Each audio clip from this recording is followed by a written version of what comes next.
Bonjour à tous. Alors aujourd'hui, on va corriger donc un exercice sur les suites, une démonstration par récurrence. Alors cet exercice, ceux qui ont regardé la vidéo d'hier, vous le reconnaissez, c'est celui qu'on a fabriqué ensemble, hein.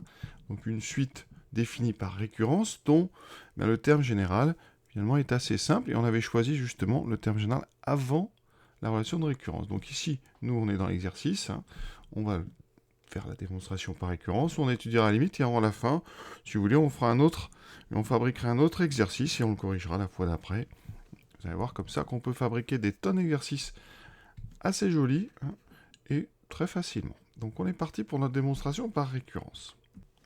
Alors, c'est un raisonnement donc par récurrence qu'on va faire. Donc il y a 3 étapes. Initialisation, hérédité et la troisième étape, hein, juste la conclusion. Donc, première étape, l'initialisation. Donc on va regarder ce qui se passe au premier rang de notre propriété ici. Donc on est pour tout entier n, donc on va initialiser pour n égale 0, d'accord? Donc ici, initialisation.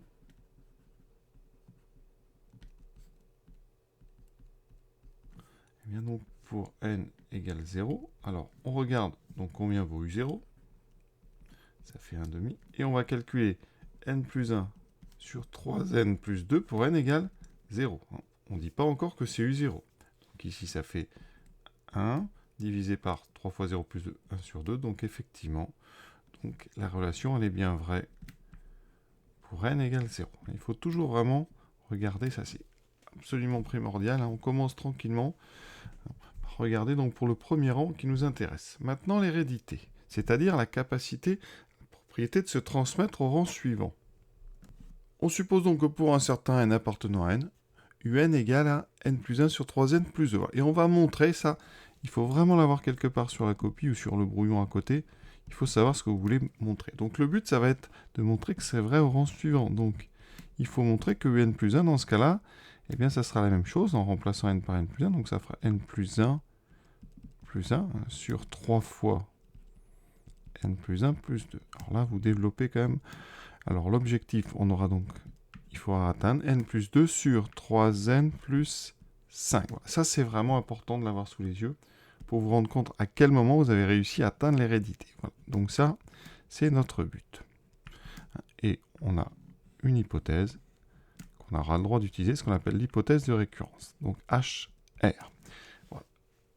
Vous avez le droit, évidemment, de vous servir de la relation de récurrence qui définit la suite UN. Celle-là, elle est donnée. Donc ici, nous, le but c'est un plus 1 égale quelque chose, donc on va partir de un plus 1. Qu'est-ce qu'on sait sur un plus 1? Eh bien, on a notre relation de récurrence. Ça, on sait qu'elle est vraie. Donc ici, on a ceci. Alors ça a l'air compliqué, hein, mais vous allez voir qu'ici, ça va très vite se faire. Donc, qu'est-ce qu'on peut dire? Eh bien, la seule chose qu'on a maintenant, c'est notre hypothèse de récurrence. On a supposé qu'elle est vraie, donc on peut remplacer un par n plus 1 sur 3n plus 2. Et donc, on va avoir un travail ici, eh bien, de mise au même dénominateur. C'est pour ça qu'il faut avoir un dénominateur, comme je l'ai donné, factorisé. On aurait pu vous le donner développé, hein, il aurait fallu essayer de le factoriser. Parce que sinon, après, c'est trop compliqué. Donc là, vous avez 3n plus 2, vous avez 3n plus 2, donc ça, c'est bien fait quand même. Vous voyez? Donc on va multiplier notre première fraction ici par 3n plus 5 en haut et en bas. Vous voyez, de façon à avoir le même dénominateur. Et comme ça, on n'a plus qu'à ajouter. On aura donc le tout sur 3n plus 2 fois 3n plus 5, et on développe. Et ça donne donc n fois 3n, 3n carré, plus 5n, plus 3n, plus 5, moins 1. Et donc, 3n2 plus 8n, plus 4, sur 3n plus 2 fois 3n plus 5, on ne développe surtout pas. Voilà. Et là, on est sur la partie qui peut paraître compliquée. Qu'est-ce qu'on fait de tout ça? Eh bien, si vous avez regardé l'exercice précédent, hein, eh bien, il faut être rusé. Il faut bien regarder ce qu'on veut obtenir. Nous, on veut obtenir, donc ici, hein, je vais l'écrire juste à côté, l'objectif, c'est d'avoir ici, hein, et on ne sait pas encore, ça doit faire 3n, enfin, ça doit faire pardon, n plus 2 sur 3n plus 5. Voilà. Et on va comparer, nous. Regardez bien. Quelles sont les différences? Eh bien ici, à gauche, vous avez le 3n plus 2 qui a disparu. Et en haut, on n'a plus 3n carré plus 8n plus 5. Qu'est-ce qui a bien pu se passer? Eh bien, c'est tout simplement une simplification. Si notre résultat est correct, on doit en déduire que, eh bien, 3n2 plus 8n plus 4, ben c'est forcément ce n plus 2 qui est resté, multiplié par le 3n plus 2 qui a disparu. En fait, on a simplifié tout simplement par 3n plus 2. Donc nous, qu'est-ce qu'on va faire? Ça, c'est notre brouillon. Et bien, on va juste vérifier sur notre copie eh bien, que 3n2 plus 8n plus 4 est bien égal à 3n plus 2 fois 3n plus 2. Et donc ici, eh c'est ce qu'on va faire. Donc, sur la copie, on écrit. Donc, calculons. Donc, 3n plus 2 fois n plus 2. C'est donc égal à 3n2 plus 6n plus 2n plus 4.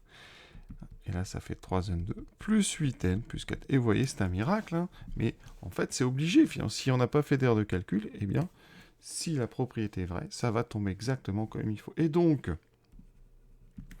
eh bien, notre un plus 1, il vaut donc 3n plus 2 fois n plus 2 sur 3n plus 2 fois 3n plus 5. Et on n'a plus qu'à simplifier par 3n plus 2. Et on a trouvé exactement ce qu'il fallait, vous voyez.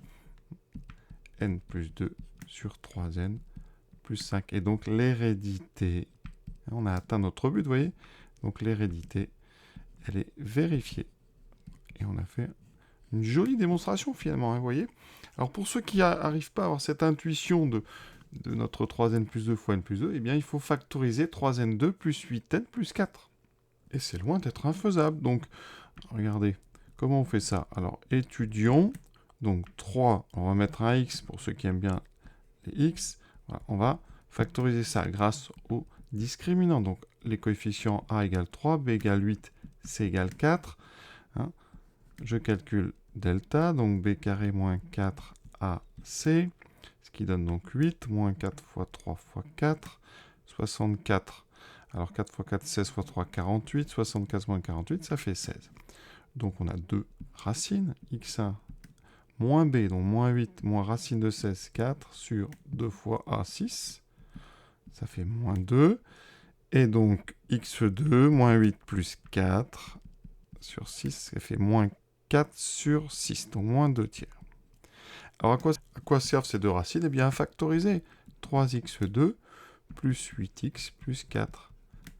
Ça se factorise, donc 3 fois x moins la première racine, x moins x1, fois x moins x2. C'est le chapitre sur le second degré qui nous dit ça. Donc ici, ça fait 3 fois x moins moins 2, donc 3x fois x plus 2, fois x moins moins 2 tiers, donc x plus 2 tiers. Et ce 3, eh bien vous allez le multiplier à x plus 2 tiers. Et ça fera donc x plus 2 fois 3x plus 2. Et vous venez de factoriser. Si vous remplacez par n, vous avez n plus 2 fois 3n plus 2. Vous voyez? Alors c'est quand même pas mal, vous voyez, d'arriver à utiliser comme ça le second degré dans un exercice sur les suites. Donc n'oubliez pas, vraiment, cet outil du discriminant, il sert surtout à factoriser dans ces cas-là. Et donc, on pense bien faire la conclusion. La propriété est vraie pour n égale 0, elle est héréditaire. Bilan. Donc, par le principe de récurrence, elle est donc vraie, quel que soit n appartenant à n. Voilà. Et on a terminé notre récurrence. Et maintenant, petite question. Quelle est la limite de un? Alors, on utilise, bien sûr, le terme général, c'est un en fonction de n. Et donc, ce qui m'intéresse, c'est n plus 1 sur 3n plus 2. Donc, pour tout n appartenant à n, un est égal à n plus 1 sur 3n plus 2. Alors, en haut, ça tend vers plus l'infini. Évidemment, une limite de suite, c'est toujours en plus l'infini. Donc, ça tend vers plus l'infini. Ça aussi, donc on a ce qu'on appelle une forme indéterminée. Et donc, il faut transformer un peu l'expression de un. Donc, on va bien factoriser en haut et en bas par n. C'est la technique classique quand on a ce qu'on appelle une fonction rationnelle, c'est un rapport de deux polynômes en plus l'infini. Donc, on factorise par n en haut. Alors, quand on factorise par n, il faut préciser normalement que n est différent de 0. Donc, pourquoi est-ce qu'on peut considérer que n est strictement positif? Je le répète à chaque fois, parce qu'on cherche la limite en plus l'infini. D'accord? Donc, ce n'est pas très important les premiers termes. Donc ici, à condition d'être assez loin, ça veut dire qu'on factorise. Ça fait n fois 1 plus 1 sur n, divisé par n, facteur de 3, plus 2 sur n. On peut simplifier par n. Il me reste donc 1 plus 1 sur n, 3 plus 2 sur n. Et vous voyez que maintenant, qu'est-ce qui se passe? On sait que la limite, quand n tend vers plus l'infini de 1 sur n, c'est 0. Et bien donc, dans votre, ici, quotient, ben, le haut, 1 plus 1 sur n va tendre vers 1. Et le bas va tendre vers 3. Puisque 2 sur n tend vers 0 aussi. Et donc par quotient, eh bien, la limite, ça sera 1 tiers. Et l'exercice est terminé. Alors, je vous ai annoncé donc on allait fabriquer un exercice. Donc, ici, j'avais pris des fractions avec pas mal de divisions. Donc, changeons. Je prends un carré. Par exemple, n égale n. On peut mettre n au carré. Bon, on va mettre n plus 1 au carré. Voilà.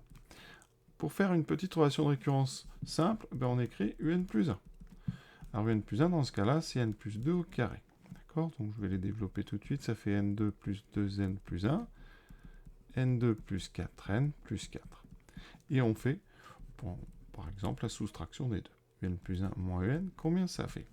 Alors, les n carrés vont disparaître. J'aurai 4n moins 2n, ça fait 2n. 4 plus 4 moins 1, ça fait 3. Donc 2n plus 3. Et vous voyez qu'ici, mais si je passe un à gauche, ça fait un plus 1 égale un plus 2n plus 3.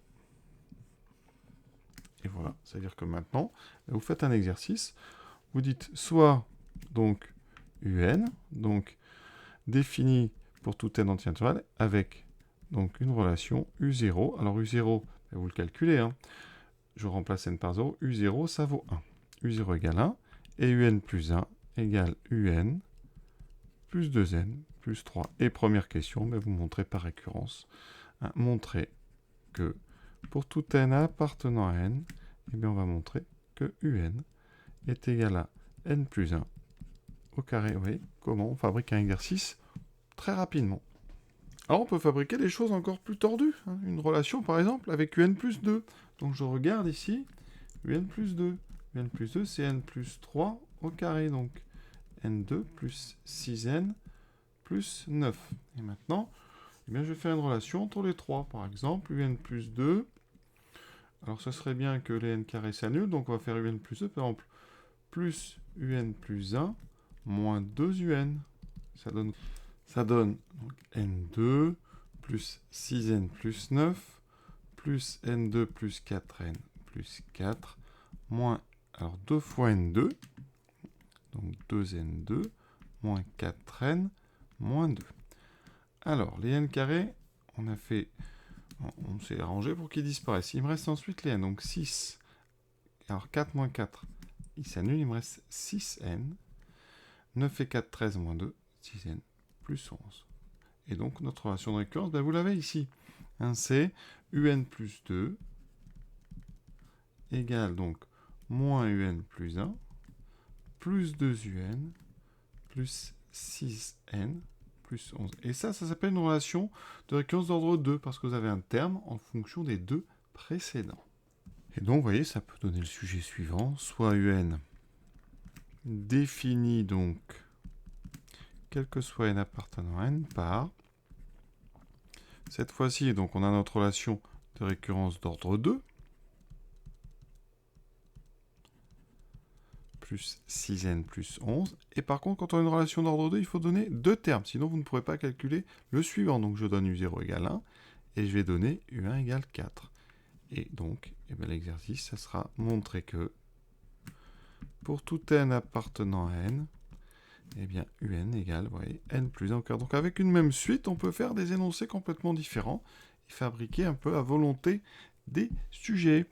Donc, vous pouvez vérifier si vous ne me croyez pas. Regardez, un plus 2. Alors si je prends ma relation de récurrence, donc pour n égale 0, ça va me faire u2 égale donc moins u1, donc moins 4 plus 2 u0 plus 2, plus 6 fois donc, alors je prends n égale 0, ça fera donc plus 11. Et vous voyez, 11 plus 2, 13 moins 4, ça fait bien 9. Si je regarde U3, ça fera donc moins 9 plus 2 fois U1 plus 8, plus 6 fois n plus 11. Alors comme n vaut 1 ici, donc ça c'est pour n égale 0. Ça c'est pour n égale 1, vous voyez, ça fera donc plus 6 et 1. 6 fois 1, 6 et 11, ça fait 17. 17, 8, 25. 25 moins 9, ça fait bien 16. Et vous voyez, comme ça, on forme la série des carrés, enfin la suite des carrés, voilà. Donc, je pense qu'on fera dans la prochaine vidéo le corrigé de ces deux exercices.